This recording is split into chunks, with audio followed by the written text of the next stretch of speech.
Assalamualaikum warahmatullahi wabarakatuh. Di video kali ini saya akan menjelaskan tentang fermentasi. Nah, fermentasi itu merupakan salah satu materi kelas 12 yang erat kaitannya dengan metabolisme. Jadi fermentasi ada dua macam, ada fermentasi alkohol dan ada fermentasi asam laktat yang biasanya dibahas. Nah, kemudian fermentasi ini pada dasarnya merupakan produksi energi pada kondisi anaerobik. Jadi, sebuah sel itu akan memproduksi energi pada kondisi tanpa oksigen. Nah, praktikum yang akan saya lakukan saat ini berhubungan dengan fermentasi alkohol.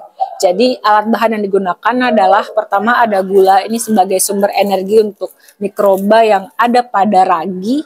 Termipan ini ada ragi Saccharomyces sp biasanya yang digunakan. Kemudian ini ada gulanya sebagai sumber energinya. Kemudian nanti ada dua Erlenmeyer, satu untuk larutan gula dan raginya, satunya untuk air kapur. Nah, kemudian di sini ada air kapur dan ada air biasa untuk melarutkan gula dan ragi tadi. Kemudian juga ada satu set alat seperti ini, ada tabung berbentuk huruf J sama ada termometernya. Dan kita butuh pengaduk untuk mengaduk gula sama ragi, sama juga butuh plastisin nanti untuk menutup bagian-bagian supaya tidak ada udara yang masuk ke dalam labu atau ke dalam Erlenmeyer ini. Oke, langkahnya simple aja sebetulnya. Jadi yang pertama kita larutkan gula. Kita gunakan berapa mili ya? Sepertinya 50 cukup.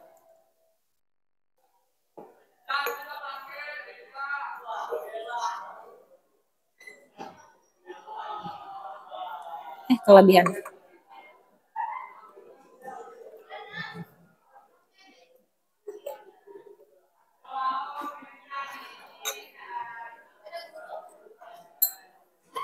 Kemudian di sebelah sini kita taruh air kapur. Jadi air kapur ini sebagai apa ya, pengikat CO2 nanti. Jadi ini sebagai indikator kita akan melihat apakah ada perubahan warna, apakah ada endapan di dalam air kapur setelah fermentasi.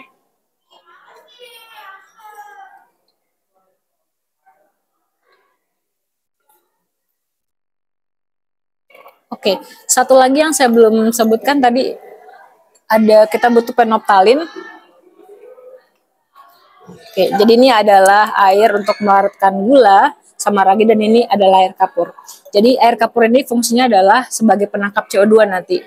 Nah, ketika CO2 ditangkap, nanti warna pada air ini akan mengalami perubahan. Jadi nanti kita akan tetesi dengan penoptalin. Oke, kita larutkan dulu gula yang pertama.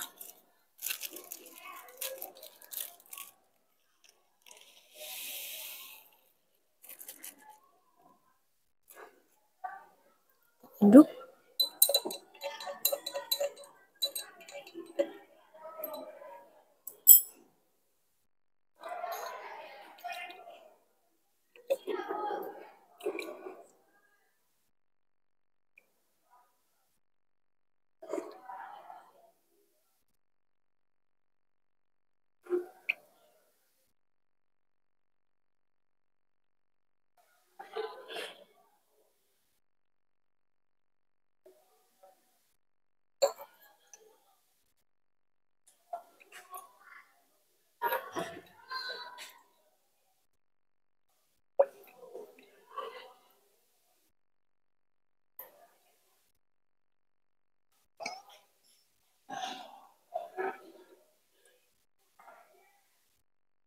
Oke, sambil melarutkan gula.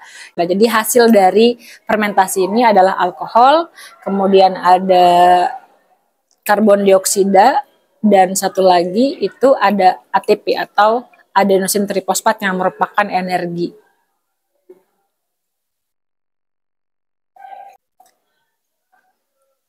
Oke, sudah larut. Sekarang kita tambahkan ragi. Ini permipan yang biasanya dipakai untuk membuat kue. Oke, mungkin kalau menggunakan air hangat lebih enak ya.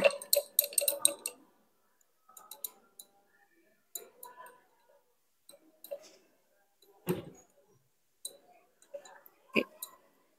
Biasanya yang menjadi variabel yang diamatin di dalam fermentasi ini adalah pertama aroma sebelum fermentasi dan setelah fermentasi. Aroma ini ya, jus ragi sama gula ini sebelum fermentasi sama setelah fermentasi. Kemudian nanti juga dilihat suhunya menggunakan termometer sebelum sama setelah fermentasi, apakah ada beda atau enggak. Kemudian nanti yang dilihat adalah warna pada air kapur yang sudah ditetesi fenolftalen. Jadi ini kita coba tetesin ya, dia akan berubah warna. Oke. Baik. Nah, ini udah berwarna pink terang, terus kemudian atau keunguan kali ya juga, mungkin beda-beda kah kalau kita nggak lihatnya.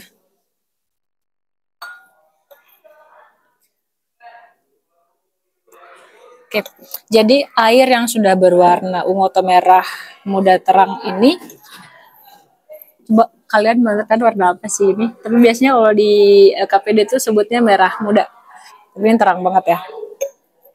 Kemudian jadi nanti kita lihat indikatornya itu kan pertama adalah aromanya sebelum difermentasikan sama setelah kan. Kemudian kedua kita akan melihat perubahan warna pada air kapur ini, apakah dia akan tetap warna seperti ini atau dia akan berubah menjadi warna lain. Kemudian berikutnya apakah ada atau enggaknya endapan setelah fermentasi di bawah bagian bawah Erlenmeyer ini. Kemudian juga kita akan melihat apalagi ya, suhu. Jadi suhu menggunakan termometer ini kita lihat suhu sebelum fermentasi sama setelah. Biasanya kalau sebelum itu menggunakan ya suhu ruangan, ini sekitar 29 Celcius. Nah, setelah selesai ini sudah larut, ini sudah terbentuk warnanya. Sekarang kita akan fermentasikan dia selama kurang lebih 30 menit. Oke.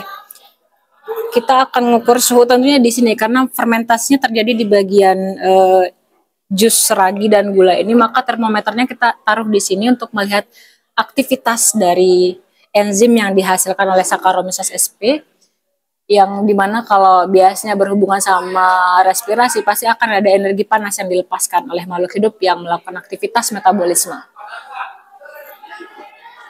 Jadi ini kita masukkan. Kemudian setelah itu kita tutup dengan plastisin supaya nggak ada oksigen yang masuk.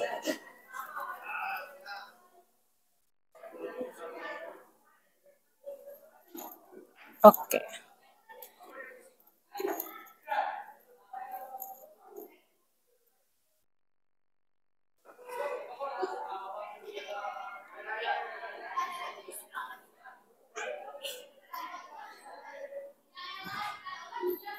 Jadi semua daerah yang memungkinkan ada rongga untuk masuk oksigen kita tutup supaya tidak ada oksigen yang masuk sehingga fermentasi bisa berjalan dengan baik.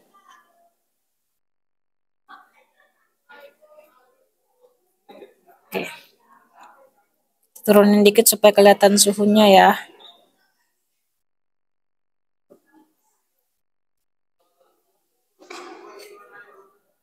Oke.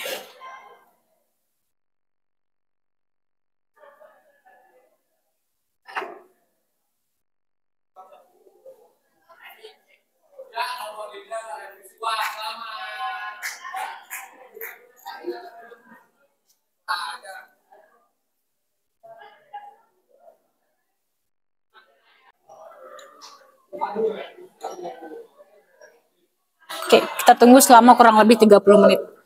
Dan videonya aku percepat ya, supaya nanti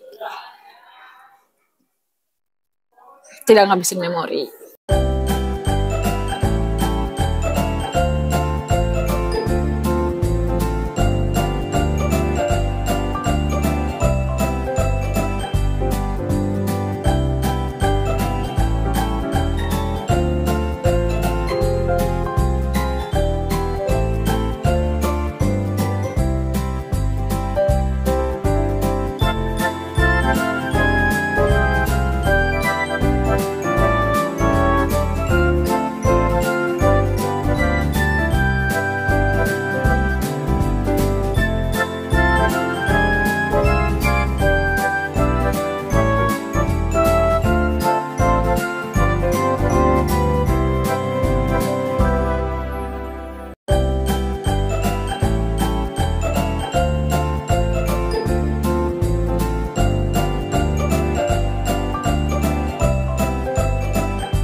Oke, jadi ini kondisi setelah fermentasi kurang lebih sekitar 15 menit.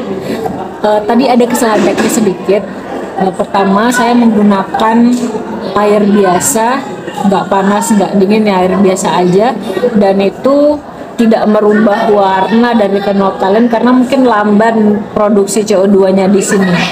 Nah, kemudian saya mencoba untuk menggunakan air hangat karena pada dasarnya sifat enzim itu kan dia bekerja dipengaruhi oleh suhu. Jadi semakin naik suhunya maka semakin cepat dia bekerja karena dia punya suhu optimum untuk melakukan aktivitas metabolisme. Jadi saya gunakan air hangat. Setelah menggunakan air hangat itu tampilannya seperti ini. Jadi setelah menggunakan air hangat itu kita bisa melihat bahwa dalam waktu 15 menit sudah terbentuk gelembung seperti pada tabung ini. Kemudian kenoptalen juga berubah warna dari merah muda tadi menjadi warna atau tidak berwarna, jadi berwarna bening. Nah, kemudian saran aja sih mungkin untuk fermentasi atau praktik fermentasi, sebaiknya gunakan air hangat untuk melarutkan atau membuat jus ragi dan gula itu, karena hasil yang saya dapatkan lebih bagus menggunakan air hangat ketimbang menggunakan air biasa. Kemudian kita udah melihat bahwa ada perubahan dari sebelum dan setelah fermentasi, di mana pada saat sebelum fermentasi itu belum ada gelembung seperti ini. Kemudian setelahnya terbentuk gelembung, kemudian pada air kapur tadinya berwarna merah muda menjadi tidak berwarna karena adanya reaksi kimia si CO2 diikat oleh air kapur ini sehingga membentuk endapan juga di bawahnya. Kemudian suhunya juga ada perubahan tentunya. Kita bisa mendeteksi perubahan suhu. Tadinya mungkin ketika menggunakan air biasa itu suhunya sekitar 30 derajat, tetapi setelah melakukan fermentasi itu kondisi sekitar elemennya hangat. Jadi itu menandakan adanya pelepasan energi, pelepasan panas dalam produksi energi tersebut. Oke, terima kasih banyak sudah menyaksikan video ini, semoga bermanfaat. Sekian, assalamualaikum warahmatullahi wabarakatuh.